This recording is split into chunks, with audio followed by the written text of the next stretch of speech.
Anabel Kirina, mwenyekiti wa Kisumu Regional Show, Bwana John.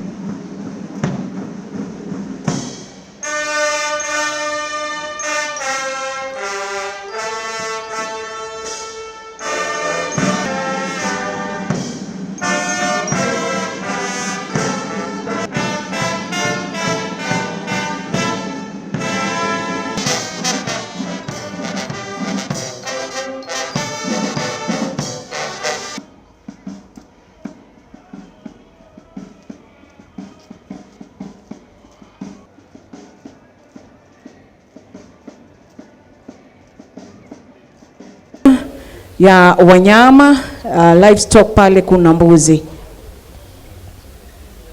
watapata kuzawidiwa. Tutaweza wale exhibitors ambazo waliweza kufika kwenye maonyesho ya kilimo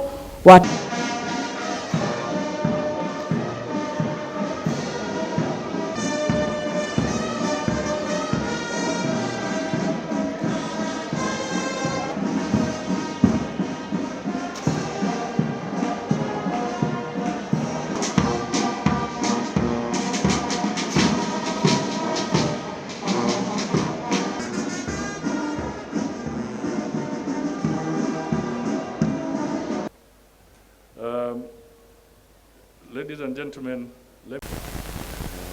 Kenya has become, in this region, the largest exporter of products to the United States of America. The US is now taking from Kenya about $700 million worth of exports, which means it has become the largest single export partner for Kenya. And a window that is available in this region is cotton in particular, where we can benefit from the AGOA program and enrich the farmers in this area. Ladies and gentlemen, agriculture remains the backbone of Kenyan's economy and livelihoods.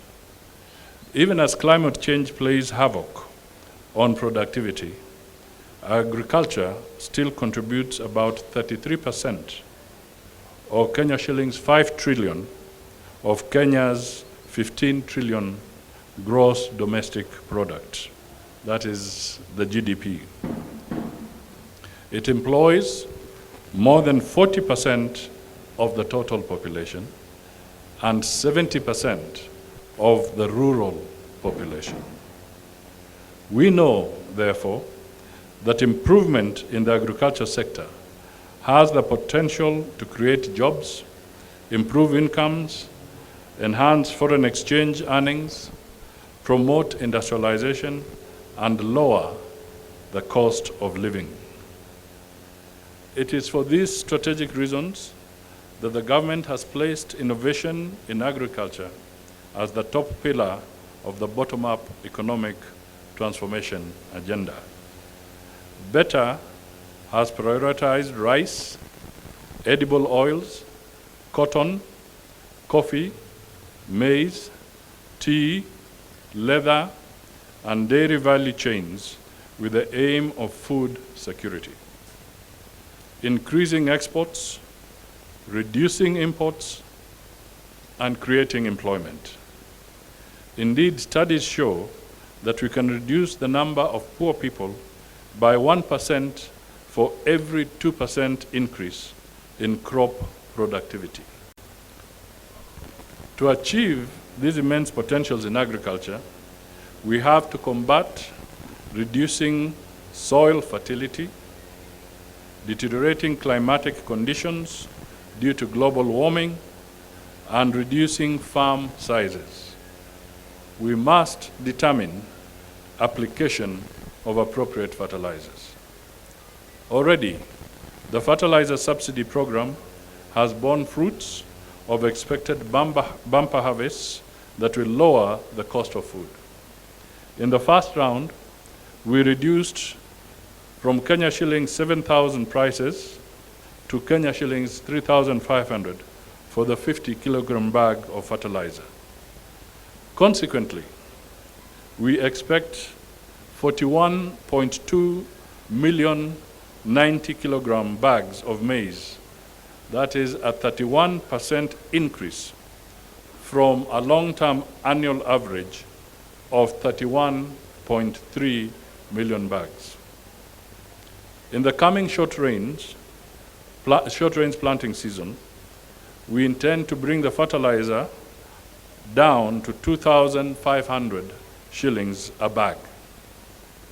For the long-term stabilization of fertilizer prices, the government is encouraging investment in manufacturing and blending in Kenya instead of importation dependence. We are seeing challenges globally.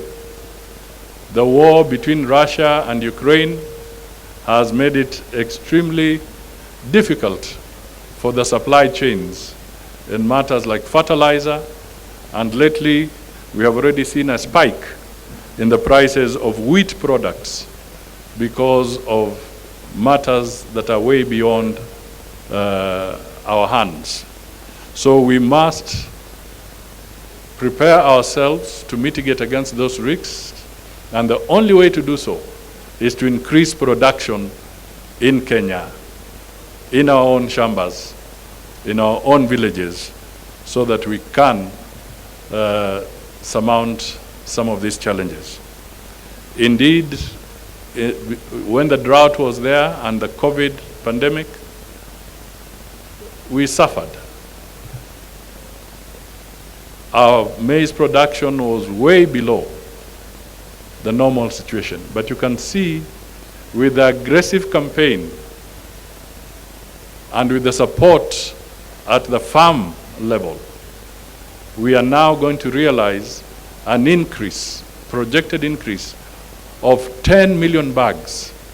10 million bags from what was there. That is 31 million bags to 41 million bags. That is a very, very significant development, and it will contribute tremendously to the income of the farmers and to stabilizing food prices. Also of interest in this region is that cotton production, which was our pride here, declined from a peak of 30,000 metric tons, which is about 70,000 bales, in 1986, to a meager average of 2,000 metric tons or 10,000 bales in the last 2 years. The annual lint consumption by the textile mills is estimated at 8,000 metric tons or 41,000 bales. Meanwhile, Kenya has a potential to produce up to 37,000 metric tons, that is 200,000 bales of lint annually from 385,000 hectares of land suitable for cotton growing. The good news is this: the government will subsidize inputs, revamp extension services, establish industrial sheds for garment making, and resuscitate cotton ginneries. The initiatives will increase cotton production to 107,000 bales by the year 2025. That will boost household incomes, increase manufacture of textiles and apparel products, achieve Kenya shillings 150 billion worth of exports, and reduce imports by 50% in the next 5 years.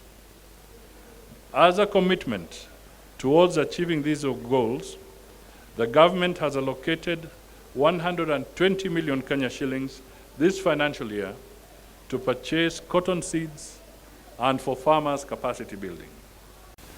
The government will construct 100 mega dams and a further 1,000 uptake dams in parts of the country so as to increase irrigated land to 500,000 acres by the year 2026.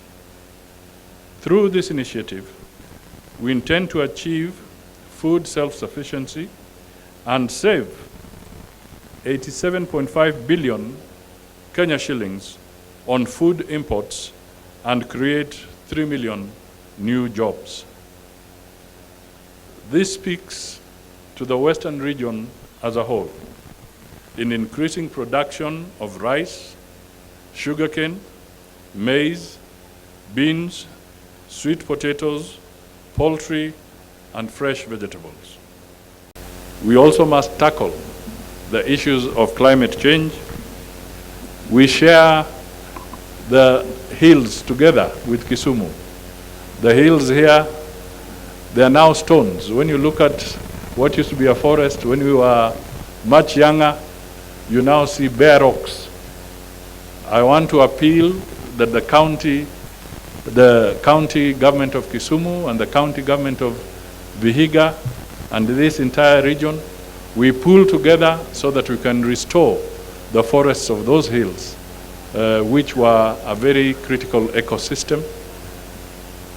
Very soon, just the way we are seeing promotion of areas like Elgeyo Marakwet, Iten, as the land for what you'd call high altitude training and athletics, we have an opportunity to create these hills as the low altitude area for athletics and growth of sports by revamping the ecosystems in this area. So we have a lot of work to do, and we can only do it by working together, reaching out to each other, and promoting stability in our country. Over-relying on food imports not only strains our foreign exchange reserves, but also predisposes our country to food insecurity and impoverishing our farmers. We therefore have no option but to urgently become self-reliant by increasing agricultural production. Under the whole of government initiative that obliges all governments to deliver as one, the national government is currently collaborating with county governments in implementing initiatives to increase production and productivity by supporting farmers with high-yielding seed varieties, increasing mechanization, control of pests, and strengthening farmers' groups and cooperatives. Kisumu County, for instance, should become a leading producer of edible oils. In addition to vegetable oil processing, the edible oil value chain feeds into the cosmetic, pharmaceutical, and food processing industries. Kenya's annual consumption for edible oil is estimated to be more than 900,000 metric tons, with a mere 80,000 being sourced locally. We import 95% of our vegetable oil, valued at Kenya shillings 100 billion, yet this region has the agro-ecological conditions to produce these oils and pump some of these 100 billion Kenya shillings into the pockets of local people here.